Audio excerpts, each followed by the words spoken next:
Bismillahirrahmanirrahim. Assalamualaikum warahmatullahi wabarakatuh. Baik anak-anak, hari ini kita akan belajar IPA mengenai materi sifat-sifat bunyi. Ibu minta diperhatikan ya anak-anak agar kalian dapat memahami materi yang Ibu sampaikan hari ini. Sebelum memulai belajar, dapatkah kalian mendengar suara Ibu? Bagus sekali. Nah, tahukah kalian mengapa kalian dapat mendengar suara Ibu?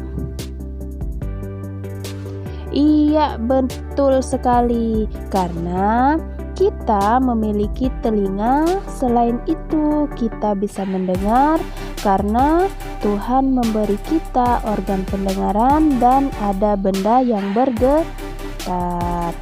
Segala macam bunyi berasal dari benda yang bergetar. Getaran tersebut menghasilkan gelombang bunyi di udara sehingga sampailah di telinga kita. Karena itulah kita bisa mendengar bunyi atau suara yang ada di sekitar kita. Bunyi yang keras berasal dari getaran yang kuat dan sebaliknya, bunyi yang rendah berasal dari getaran yang lemah. Itulah mengapa kita bisa mendengar suara yang keras dan juga bisa mendengar suara yang rendah. Tahukah kamu benda-benda yang bisa berbunyi? Ya, bagus sekali. Kita memang bisa berbunyi. Nah, berikut contoh-contoh beberapa alat yang bisa menghasilkan bunyi. Selain alat-alat tersebut, masih banyak alat-alat atau benda-benda di bumi ini yang dapat menghasilkan bunyi, seperti suara binatang, suara pesawat, suara kereta, mobil, bahkan suara orang-orang yang sedang berbicara, bahkan suara kita sendiri. Semua benda yang bisa berbunyi atau menghasilkan bunyi itu disebut sumber bunyi. Untuk selanjutnya, ternyata bunyi itu memiliki beberapa sifat. Sifat-sifat bunyi yang pertama yaitu bunyi bisa merambat. Untuk merambat, bunyi membutuhkan media atau medium. Sedangkan sifat bunyi yang kedua yaitu bunyi bisa memantul. Bunyi bisa memantul jika bunyi mengenai benda-benda keras di sekelilingnya, seperti mengenai dinding, goa, batu, dan sebagainya. Untuk sifat bunyi yang pertama, yaitu bisa merambat.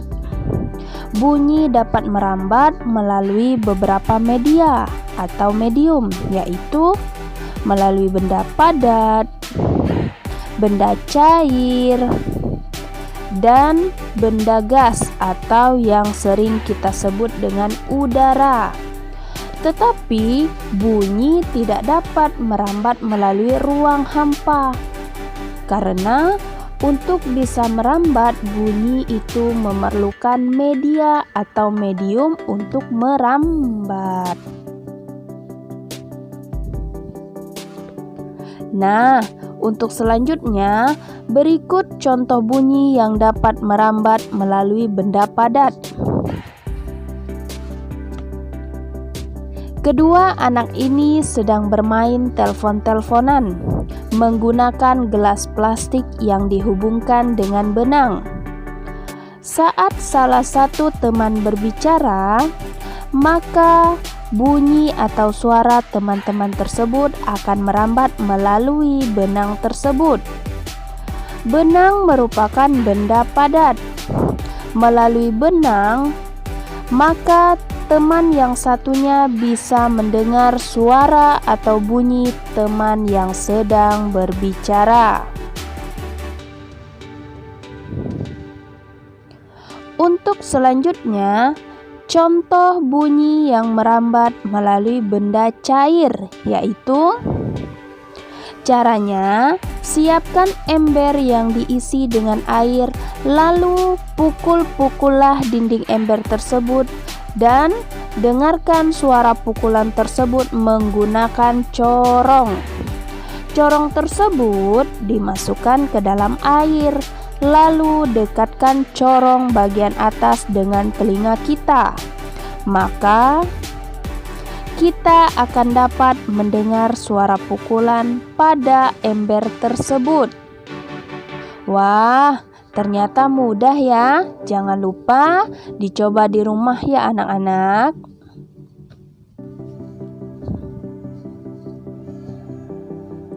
Untuk selanjutnya, contoh bunyi merambat melalui benda gas, yaitu kedua anak ini sedang bermain telepon-teleponan menggunakan gelas plastik yang disambungkan dengan pipa atau selang atau sedotan. Lalu salah satu teman berbicara, maka bunyi atau suara teman tersebut akan merambat melalui lubang udara menuju ke telinga teman yang satunya, sehingga teman yang satunya bisa mendengar suara teman yang berbicara.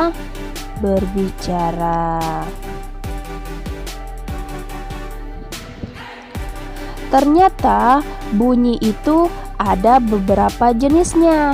Untuk jenis yang pertama yaitu 1. Bunyi infrasonik. Bunyi infrasonik ini adalah bunyi yang memiliki frekuensi kurang dari 20 Hz.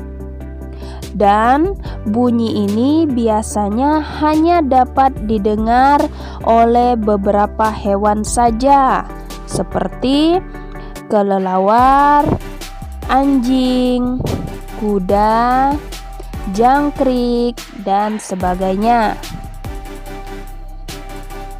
Yang kedua, bunyi audiosonik. Bunyi audiosonik adalah bunyi yang memiliki frekuensi antara 20 sampai 20.000 Hz. Bunyi ini hanya dapat didengar oleh kita manusia. Yang ketiga, bunyi ultrasonik. Bunyi ultrasonik adalah bunyi yang memiliki frekuensi lebih dari 20.000 Hz. Bunyi ini hanya dapat didengar hewan-hewan atau makhluk yang mampu mendengar suara yang sangat keras. Salah satu contohnya yaitu lumba-lumba.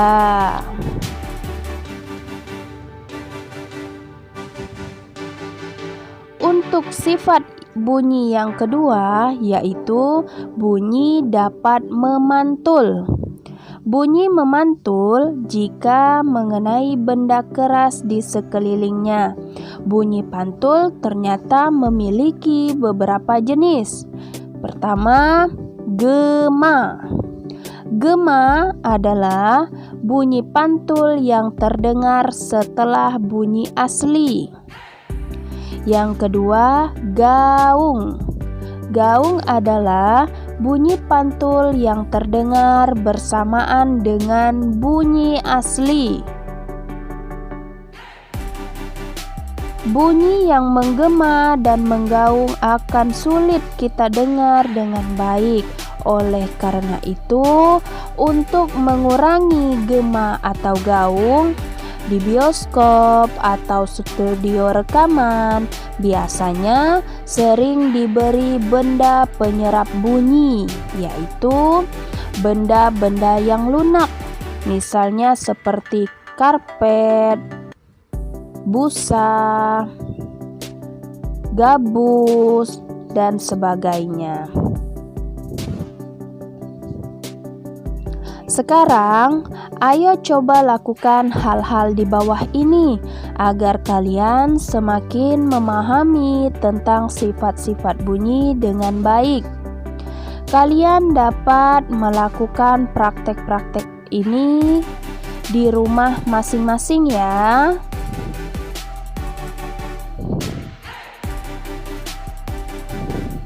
Nah, langkah-langkah pengerjaan kegiatan praktek sebagai berikut.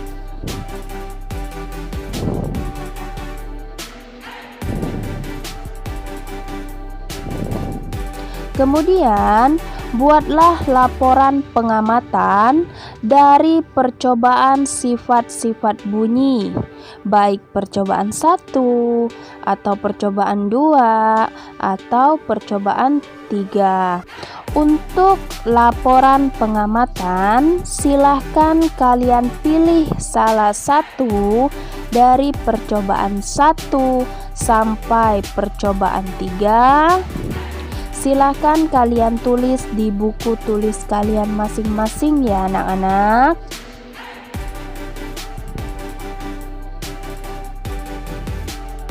Alhamdulillah, akhirnya kita telah selesai belajar tentang sifat-sifat bunyi.